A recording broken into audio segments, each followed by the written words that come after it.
This episode is brought to you by LifeLock. Between two-factor authentication, strong passwords, and a VPN, you try to be in control of how your info is protected. But many other places also have it, and they might not be as careful. That's why LifeLock monitors hundreds of millions of data points a second for threats. If your identity is stolen, they'll fix it, guaranteed, or your money back. Save up to 40% your first year. Visit LifeLock.com/podcast for 40% off. Terms apply. Someone won a race today.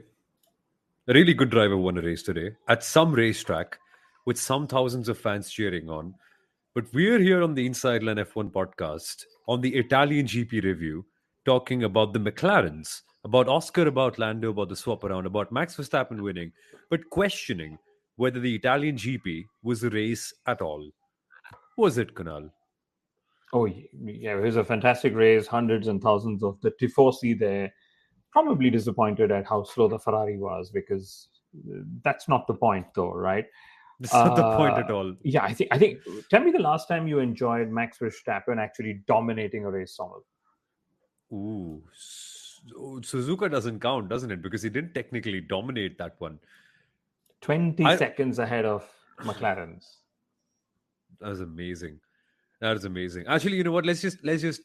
Do you want to take a minute to wrap Max Verstappen up and then go to the elephant in the room, or do we address it first? I think there is an elephant in your room too. It's in the background of your frame. It's an orange and black color elephant. That it is. Yes, it is Oscar Piastri. Where do we go? I think let's take a minute to just acknowledge how good everything has been from Max Verstappen, because on a race weekend where Max Verstappen has won in, let's be honest, the second best car of the year by 20 seconds, the big talking point still remains the McLaren, which tells you how good Max Verstappen has been. The fact that he's so good that we don't even want to talk about him. 20 seconds. Even George Russell complimented him, Kunal. He was just perfect. I said on the broadcast, he's cornered McLaren into making a weird decision. That is the pit stop on the softs. They had no choice but to do what Max was not doing, because they had to beat him. Because typically that's what Max would have done. He would have done the opposite of McLaren's. But I'll tell you what, there's one thing I have a different view on, which is that Red Bull was the second fastest car. No, in Monza this weekend, it was the fastest car. And 2 points. First is, if you remember, and we spoke about this in the preview, Red Bull has never prioritized Monza. They've never had a low spec wing. They've never had, they've always treated it as an outlier, as it's always been, right? But this weekend, Red Bull was the quickest car. This weekend, yeah. This weekend, yes. I say that this weekend. And despite the heat, they were able to control the McLarens. And I'm just going to touch upon I said this on the Wireplay broadcast. So why is suddenly Red Bull the quickest car? Very simple way to sort of explain it is, in Monza, as we've been speaking, low downforce. So you're throwing downforce of the car. So you're bringing front-rear downforce of the car, right?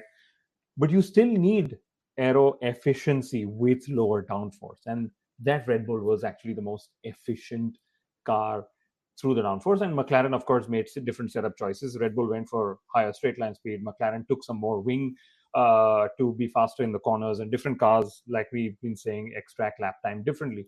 So Red Bull was the fastest car this weekend. It showed yesterday, and it showed today even more so. Everyone thought McLaren's going to overtake. Lando made the overtake. He's going to go for it.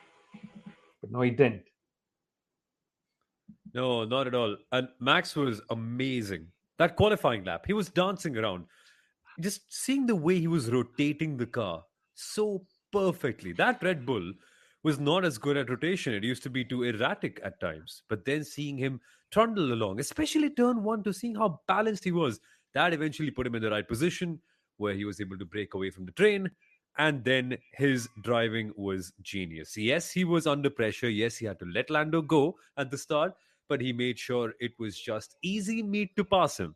And hence, Verstappen is now the most successful Red Bull racing driver of all time across stats.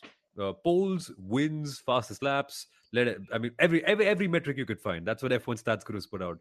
Yeah. 66 race wins is what he's had, his third of the season. And, you mentioned he let Lando through, which was, again, a very different Max Verstappen. Firstly, he did not debate this with the Red Bull pit wall. Typically, as he would just read out the rule book and be like, goodness me, what are you guys thinking? But that's also his maturity, because he realized, I have the car under me. Let him go. I will get him. I'll pass him and I'll then pull away. And I think also lower tire degradation in general across the field helped because, Esteban Ocon was literally saying, why don't we just run all the way to the last lap and pit on the last lap? Of course, he was on the hard at that time. But yeah, all in all, fantastic. I loved the Red Bull, Max Verstappen, not Red Bull, but Max Verstappen domination. And I loved how he actually made a race out of it for himself. For McLaren's, he forced McLaren's hand in many ways and made them give up. Yeah, exactly. Let's also take a second to acknowledge Laurent Mekies, and this being his first race win as Red Bull Racing Team principal. It's a big job, it's a big responsibility. Yes, a lot of it has come down to the driver and how excellent he was on Saturday and Sunday, but let's not discredit the efforts of the team as well. They were so good to the point that they were gossiping about another team making a strategic change. They were gossiping in the middle of the race. What were they gossiping about, Kunal? Should we be joining in on that gossip too at last? The We, McLaren gossip. we should, because they said it's none of our business. But it is our business on the It Inside Line is. F1 podcast. We should gossip about it. And you mentioned Laurent Mekies. Again, Red Bull actually, if we were to believe all the paddock stories coming out, Max was the one who said, I want to go for the lower downforce wing.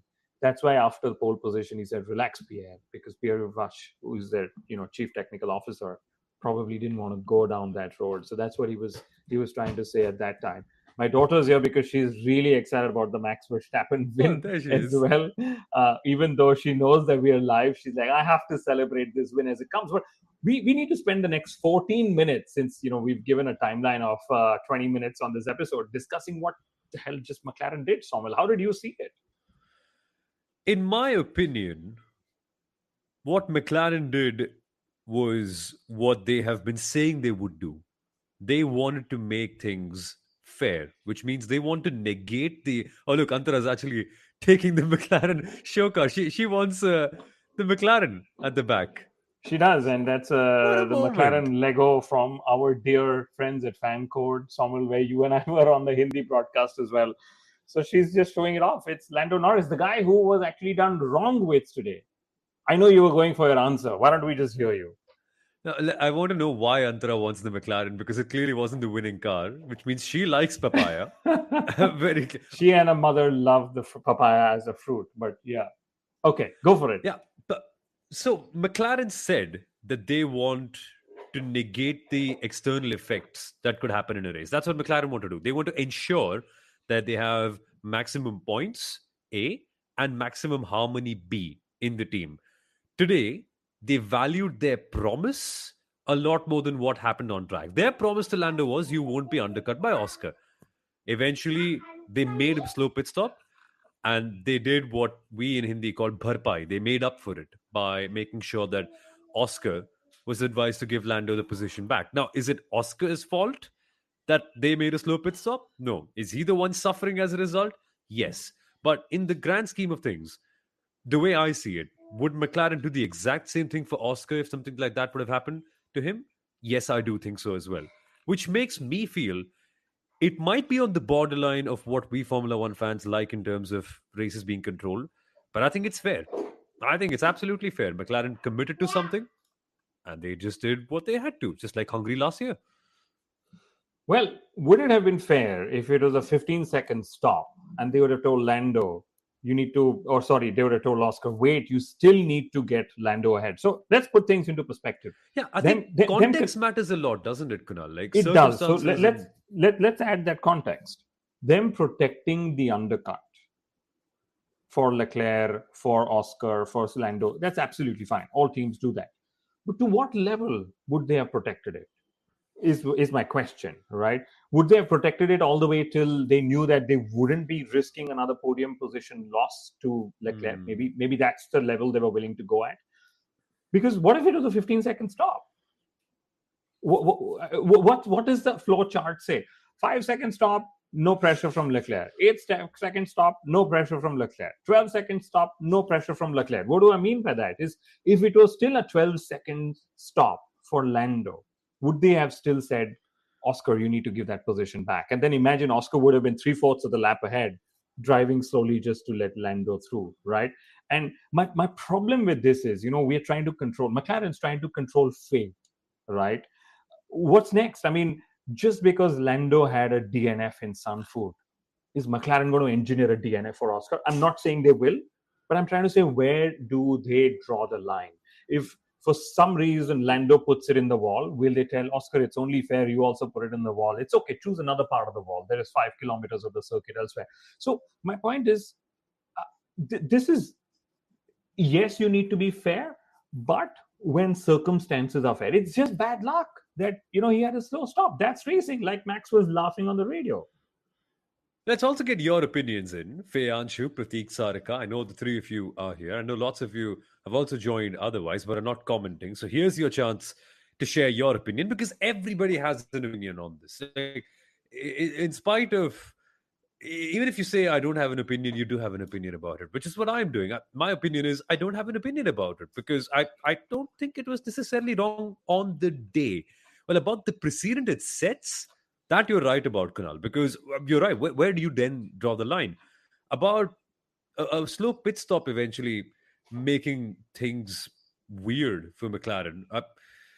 I suppose it's all down to context and where they were. Maybe if they had threats for someone else, maybe if Leclerc was closer, as you mentioned, maybe if fighting against Max was a genuine threat, that is something that I would have loved to see. Like, what if Max was genuinely reachable?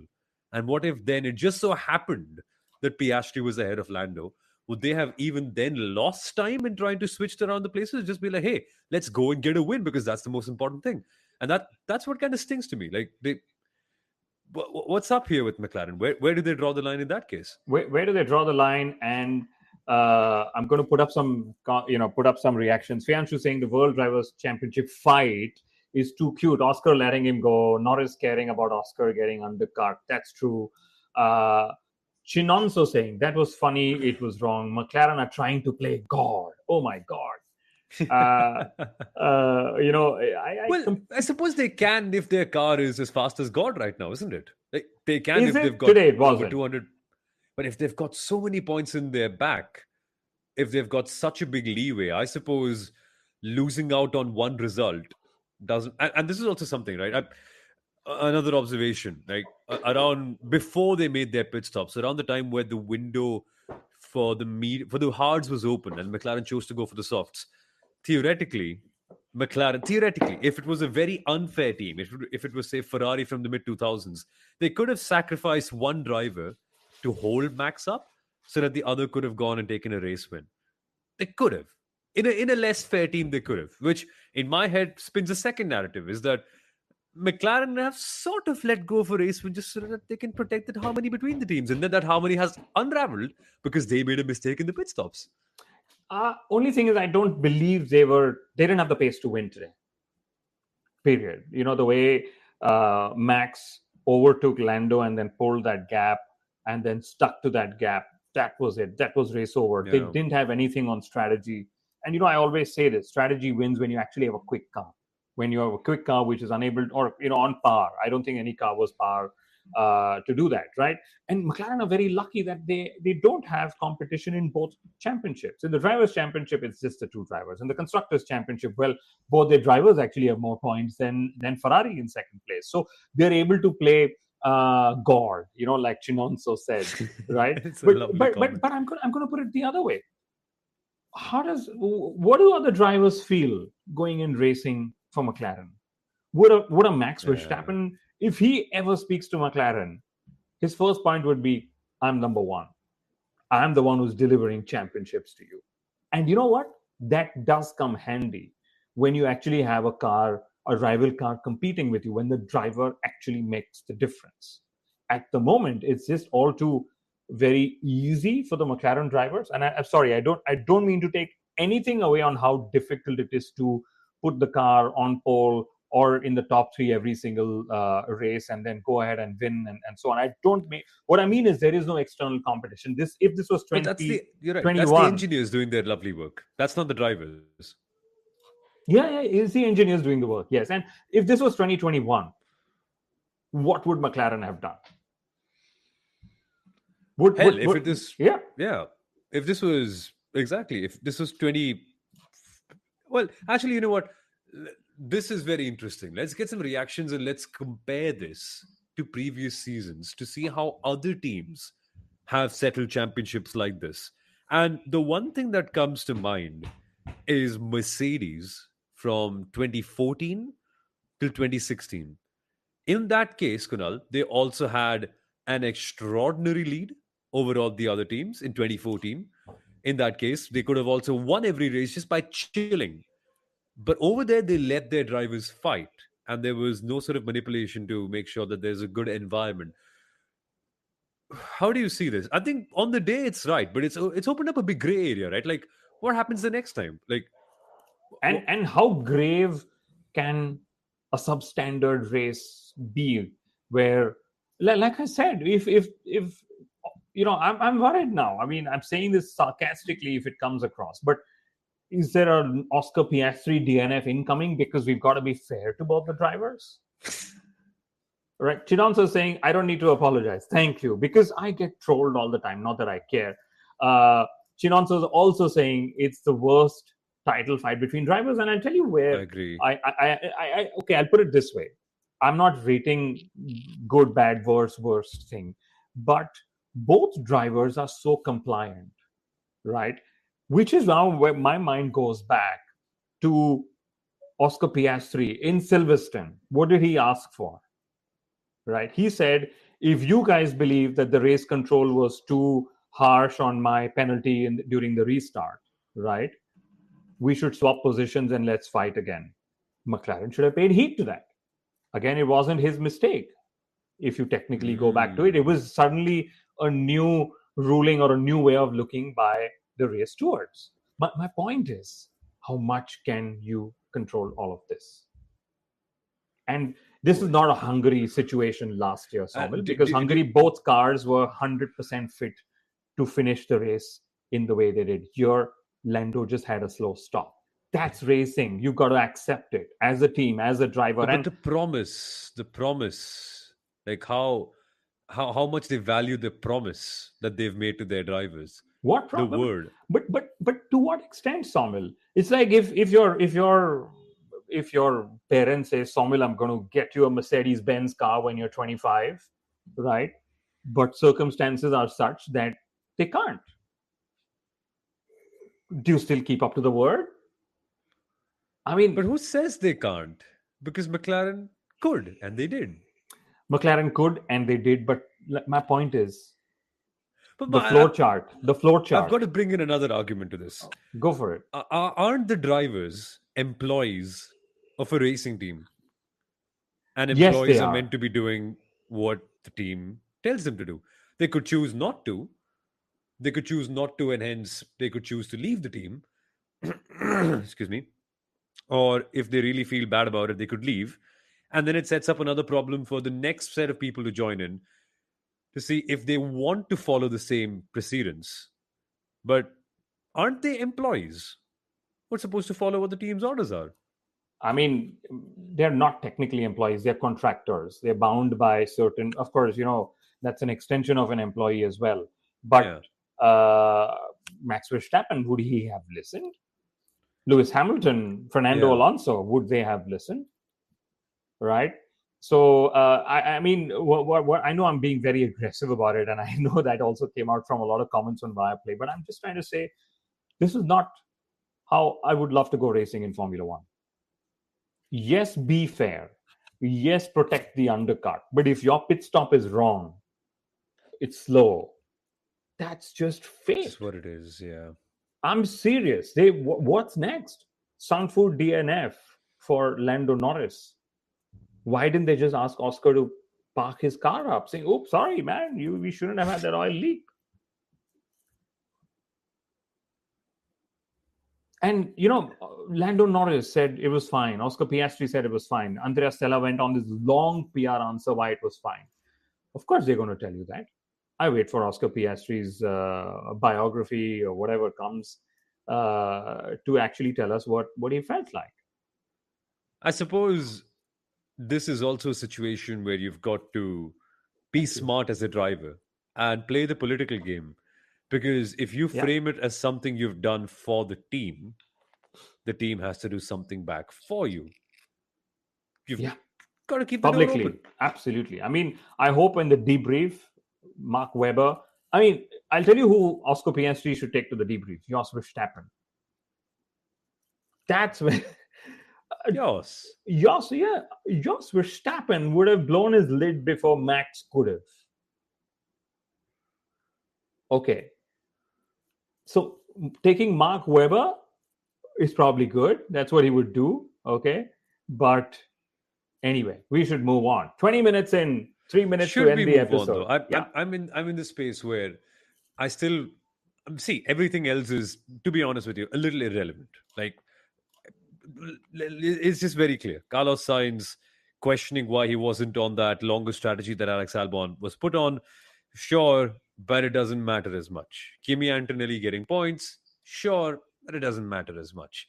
Also, a lot of drivers just having a terrible undercut, like Bortoleto and Sonoda, and then that costing them a lot. Sure, but doesn't matter as much as this does. I want to go through a few of the comments. And I know I'm kind of acting like an auntie who still wants to pick the bones out of every single argument and get into the details and figure out precedents and everything. But I just wonder, would Mercedes from 2014 have done the same thing? Was there any circumstance where they had to? I don't think when Lewis had an engine failure, and 2016 that cost him a title. that cost him the title. Yeah, We're fine. We're fine with it now because he won. Well, he won 7, but well, okay. Comments. Everyone's been very animated about this, and we love that. Praveen Rajashekharan, thank you so much, Praveen. First time I've seen your comment here, so very, very glad to have you. At first, I thought the slow pit stop for Lando is part of racing, but McLaren had a chance to put it right because they're in a position to do so with their dominant car and 2 good drivers. That's what Kunal's saying. What if they're not? Does that make it trickier for you to attract talent in the future, or do you think it will still be fine? Because you might not get a Max, but what if McLaren are able to uncover the next Max and they have to join McLaren because where else do you go? They've got such a good engineering department. well, it's all conjecture. We don't know what 2026 is going to look like, right? And let's assume that you actually need a driver talent to make the difference. Could this be one of the reasons why the driver's like, you know what? It's what happened to Valentino Rossi. You should read his book. What if I had never tried it? Okay, or Lance Armstrong when they say it's not about the bike, right?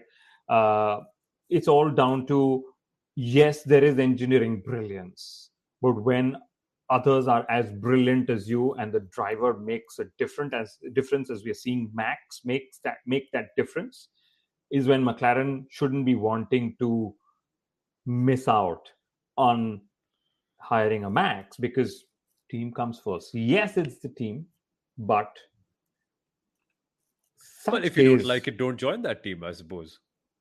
or you join the team and force the team to make a choice. That's what a driver like Max Verstappen would do. That's why Michael Schumachers of the world in the past have said, I need number one status in the driver contract. So actually, you know what? This is becoming a broader chat, guys. I love the comments. Feyansh is saying, apart from today, McLaren pit crew let their drivers think too much with questions during a race, making a decision either they follow or they don't. Well, again, in a less fair team, that's what would happen. Like this is what we're doing, follow it, and like I wouldn't even say less fair. In a more autocratic team, perhaps like Mercedes, we also heard, wasn't it Russell being unhappy with the run plan yesterday in qualifying? And Yeah. Mercedes were like, this is the optimal solution. We are just going to go ahead with this. It's got the many titles in the past. It's just a way of doing things. What do you think of this McLaren way of doing things, Kunal? Because what we are seeing today, the action of today, is just a tip of the iceberg. That is the McLaren culture and their way of operating, isn't it? It's a small action, it's a decision that represents the way they look at the team. Do you think a Formula One team can have this sort of a culture, or whatever you'd like to term it, or whatever you'd like to frame it as? Yeah, that's Antara saying it's time to go have dinner. But she runs the team at home, as you can see that, right? She's monitoring everything we're doing extremely well. I don't know if you guys can see her, but anyway, she's right here. She's made sure all the F1 wares at home are on display on the what do you call it, the parapet here. But no, I think culturally McLaren has always been different, as we remember from the Matrix style management of Ron Dennis. Now this is the Andrea Stella, Zach Brown way of running the team. And do you think McLaren is favoring Lando Norris in any way, Samuel?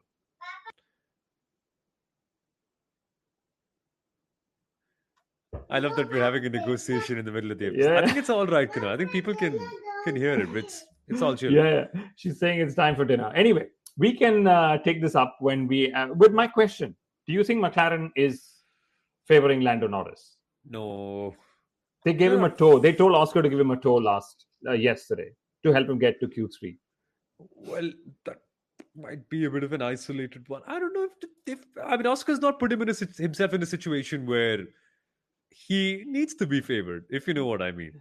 It's just what I'm saying. It's just comments. Apart from having a fast car, McLaren is lucky to have Oscar and Lando as the driver, because if this was a Max or Lewis, it would have been a different case scenario. Well, I don't think they're lucky, Kunal. I think they have created their own luck, haven't they? Because they scouted both drivers from a very young age. Comparatively, what? Oscar was pulled away from Alpine. They were lucky they could get him. They weren't lucky. They made their luck because they got a driver before he was world champion material. They invested in their journey. They made sure that they could mold him.